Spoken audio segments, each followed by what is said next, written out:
अस्सलाम वालेकुम स्टूडेंट्स। आज हम एक्सरसाइज 3.1 करेंगे जिसमें हम सीखेंगे एक मैट्रिक्स क्या होता है, उसकी एंट्रीज क्या होती हैं, उसके रोज़ क्या होती हैं, कॉलम्स क्या होते हैं, उसका साइज़ क्या होता है, दो मैट्रिक्स कब इक्वल होते हैं। ये आसानी से इस एक्सरसाइज में हम सीख लेंगे। एक्सरसाइज में जाने से पहले हम देखते हैं कि एक मैट्रिक्स क्या होता है। यहाँ पे देखें, ये एक रेक्टेंगुलर अरे ऑफ नंबर्स है।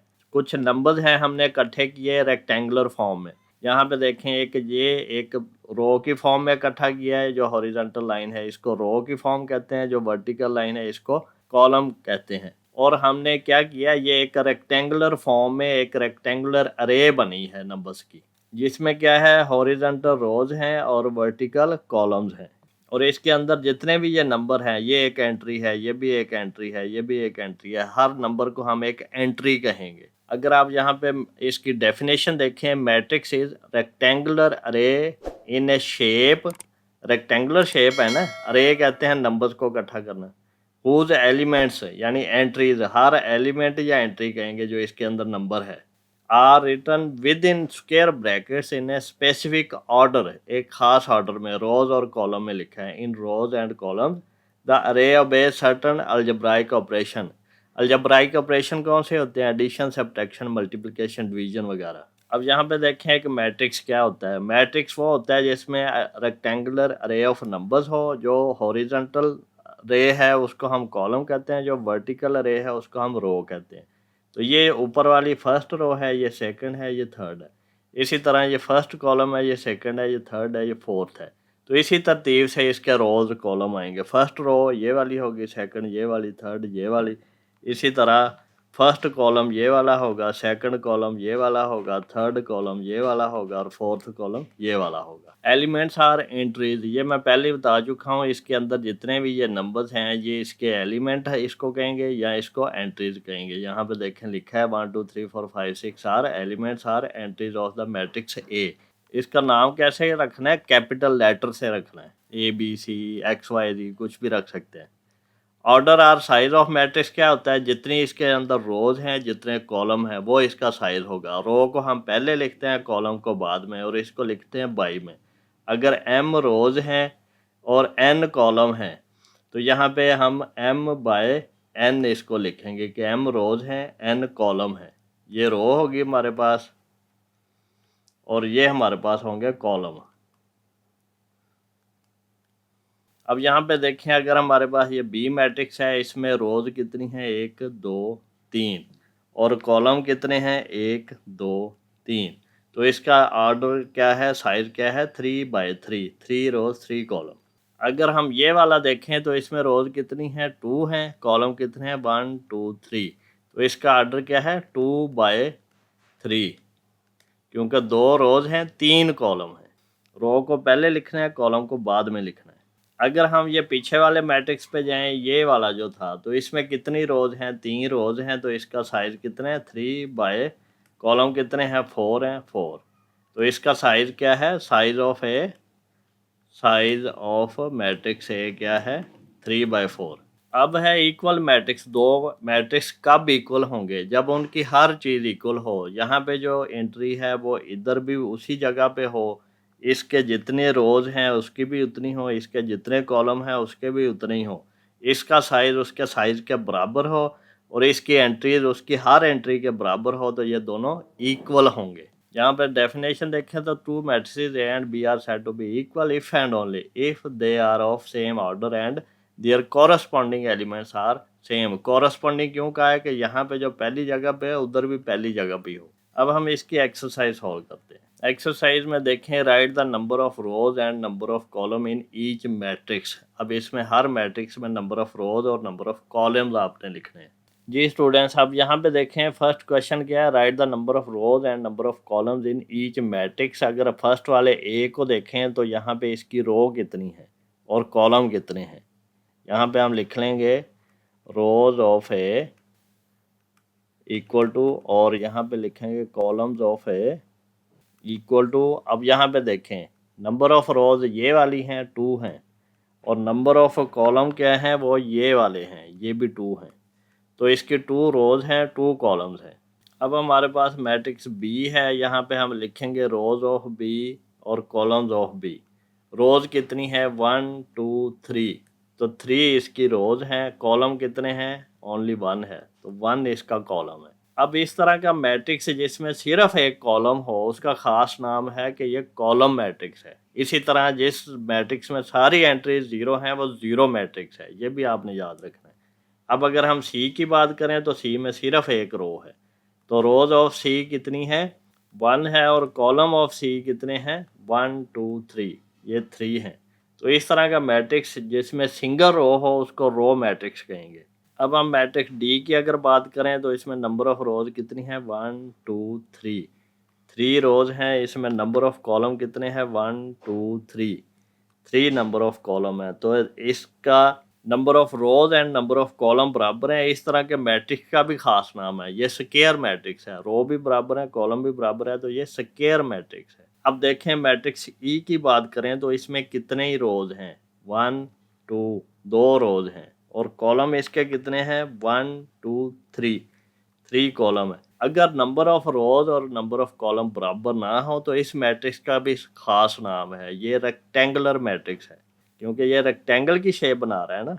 जी स्टूडेंट्स, अब क्वेश्चन नंबर 2 है write the order of each matrix. हर मैट्रिक्स का ऑर्डर लिखना है। ऑर्डर क्या होता है number of rows by number of column. तो ऑर्डर ऑफ ए क्या होगा, order of A equal to, यहाँ पे क्या है रोज कितनी है 2 है, कॉलम कितना है 1 है, तो इसको हम लिखेंगे 2/1 इसका ऑर्डर है। अब देखें मैट्रिक्स बी की बात करें तो इसकी एक रो है 2 कॉलम है, तो इसका ऑर्डर क्या है 1/2। अब मैट्रिक्स सी की बात करें तो इसकी 2 रोज हैं 2 कॉलम है, तो इसका ऑर्डर कितने हैं 2/2। ये कौन सा मैट्रिक्स है स्क्वायर मैट्रिक्स है। ये कौन सा मैट्रिक्स है रो मैट्रिक्स है। ये कौन सा मैट्रिक्स है कॉलम मैट्रिक्स है। मैट्रिक्स डी में देखें तो 1 2 रोज हैं 1 2 3 कॉलम है, तो 2/3 इसका ऑर्डर है। अब ये कौन सा मैट्रिक्स है, ये रेक्टेंगुलर मैट्रिक्स है, क्योंकि ये एक रेक्टेंगल की शेप बनती है। अगर हम मैट्रिक्स ई की बात करें तो इसमें 1 2 3 रोज हैं 1 2 2 कॉलम है, तो 3/2 इसका ऑर्डर है। और ये कौन सा मैट्रिक्स है, ये भी रेक्टेंगुलर मैट्रिक्स है, क्योंकि इसकी शेप कौन सी बनती है, एक रेक्टेंगल की शेप बन रही है।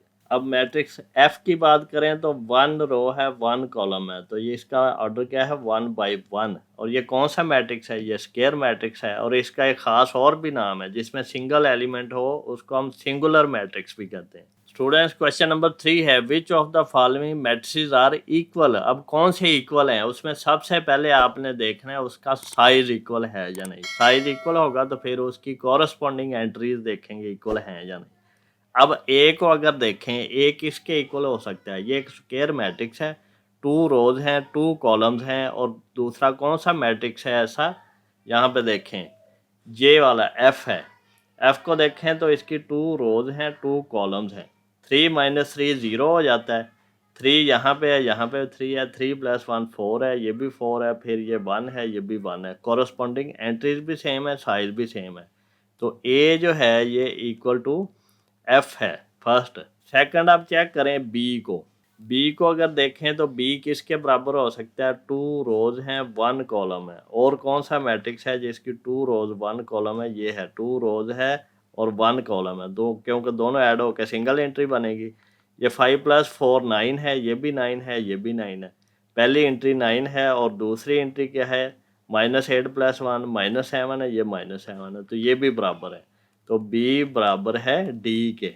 अब सी को अगर देखें, सी किसके बराबर है, इसमें कितनी रोज हैं 1 2 3, कॉलम कितने हैं 2 हैं, 3 रोज हैं 2 कॉलम है, और इसमें भी 1 2 3 रोज हैं 2 कॉलम है। तो इनको चेक करना है सी और ई को।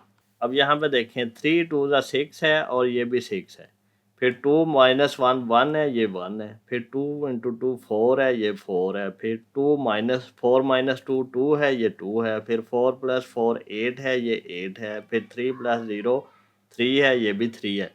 तो इसकी कॉरस्पॉन्डिंग एंट्रीज भी बराबर हैं। तो फिर क्या हुआ, ये दोनों बराबर हैं। ई है बराबर सी के या सी बराबर है ई के, जिस तरह मर्जी लिख दें। क्वेश्चन नंबर 4 देखें, if this matrix equal to this then find the value of a b c and d. ये अब कैसे करेंगे, यहाँ पे देखें a + 2 c - 1 B-1 और D+4, ये मैट्रिक्स बराबर है किसके, यहाँ पे 5, 8, 6 और 4 के। अब ये कब बराबर होता है, जब कोरस्पॉन्डिंग एंट्रीज बराबर है, यानी कि A+2 बराबर है 5 के। तो इसको अगर सॉल्व करें तो यहाँ पे A+2 बराबर 5 के है, इस 2 को उस तरफ ले जाओ तो A = 5 - 2 है, कितना आया 5 - 2 3, A की वैल्यू 3 आ गई है हमारे पास। अब यहाँ पे देखें C-1 बराबर है 8 के, ये यहाँ पे जिस जगह पे एंट्री है उधर भी इसी जगह पे होगी तो बराबर होगी। तो इसको सॉल्व करो तो ये क्या आएगा, C-1 बराबर 8 के है, ये -1 उधर ले जाओ तो C = 8 + 1, इधर वाला माइनस उधर प्लस हो जाएगा, ये 9 है।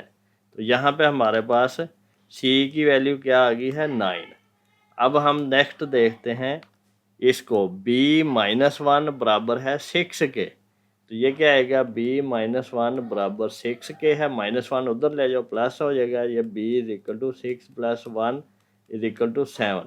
तो B की वैल्यू हमारे पास 7 आ गई है। अब हम किसको सॉल्व करेंगे, इसको, D+4 बराबर है 4 के, तो इसको सॉल्व करेंगे तो D+4 बराबर है 4 के, तो D = 4 - 4, ये उधर लेके जाएंगे माइनस हो जाएगा, तो D = 0। तो यहाँ से हमारे पास A, B, C की वैल्यू आ गई, A 3 है, C 9 है, B 7 है और D 0 है। जी स्टूडेंट्स, क्वेश्चन नंबर 5 है, if this matrix is equal to this then find the value of x and y। अब यहाँ पे देखें, ये पहली एंट्री जो है ये पहली के बराबर होगी, तो यहाँ पे यहाँ से x फाइंड करते हैं, 2x + 1 = 9, तो 2x = 9 - 1, 1 उधर गया माइनस हो गया, 2x = 8। अब दोनों तरफ 2 से डिवाइड कर दो तो ये 2 × 1 = 2 हो जाएगा, 2 × 4 = 8 हो जाएगा, तो x = 4, यहाँ पे x की वैल्यू 4 आ गई है। अब हम क्या करेंगे, अब हम ये सेकंड देखेंगे, 4 = 4 सही है, 7 = 7 ये भी सही है। अब ये 5 = y है, तो यहाँ पे y = 5 आ गया है, तो ये दो वैल्यूज आ गई हैं x और y की, ये तो सिंपल ही था। जी स्टूडेंट, अब 6th क्वेश्चन में क्या करेंगे, A + B बराबर है 10 के, तो यहाँ पे हम ले लेंगे A + B बराबर है 10 के, फिर क्या है 2D - 1 बराबर है 5 के, तो यहाँ पे ले लेंगे 2D - 1 बराबर है 5 के, यहाँ पे ये वाला, ये दूसरा दूसरे के बराबर है, तो यहाँ से 2D = 5 + 1 -1 उधर जाके +1 हो गया, 2D = 6 है, तो दोनों तरफ 2 से डिवाइड कर दो, तो D = 3 है, 2 3 × 6 है और 2 1 × 2 है, तो D की वैल्यू यहाँ पे हमारे पास आ गई है 3। यहाँ पे अब हमारे पास B की वैल्यू होगी या A की, तो फिर ही ये फाइंड हो सकेगा। फिर नेक्स्ट हमारे पास क्या है, यहाँ से ये फाइंड कर लो, 3B + 2 = 11 है, 3B + 2 = 11 है, यहाँ पे 2 दूसरी तरफ ले जाएं, 3B = 11 - 2 हो जाएगा, 3B = ये 9 हो जाएगा माइनस हो के, दोनों तरफ 3 से डिवाइड कर दो, तो ये क्या होगा, 3 3 × 9 है, 3 1 × 3 है, तो ये हमारे पास बना B = 3। B की वैल्यू 3 है, तो इस वैल्यू को यूज़ करके यहाँ से A की वैल्यू फाइंड कर लो, तो A + 3 = 10 है, तो A = 10 - 3 है, तो 10 - 3 कितना है, 7 है, A की वैल्यू अब 7 आ गई।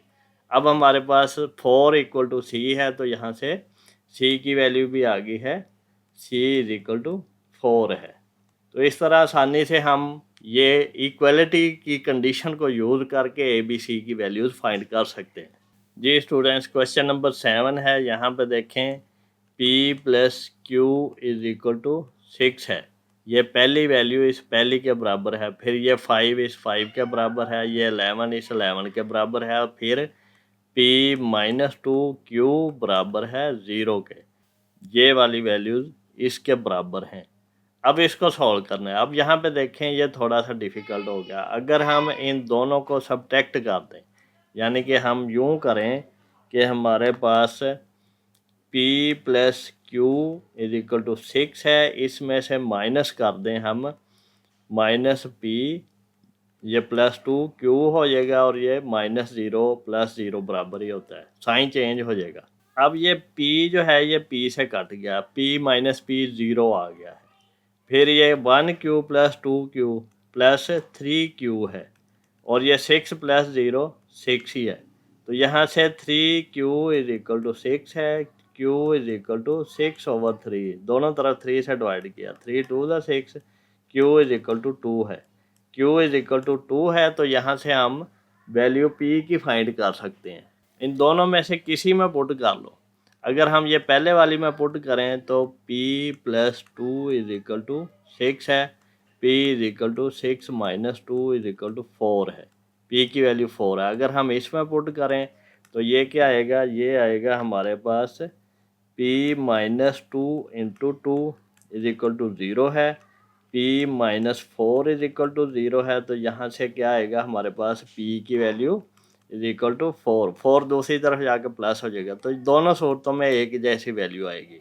जी स्टूडेंट, लेक्चर पसंद आया तो इसको लाइक करें, अपने दोस्तों से शेयर करें, चैनल को सब्सक्राइब करके बेल आइकन पर ज़रूर क्लिक कर दें ताकि जब भी नया लेक्चर अपलोड करूं तो उसका नोटिफिकेशन आपको मिल जाए।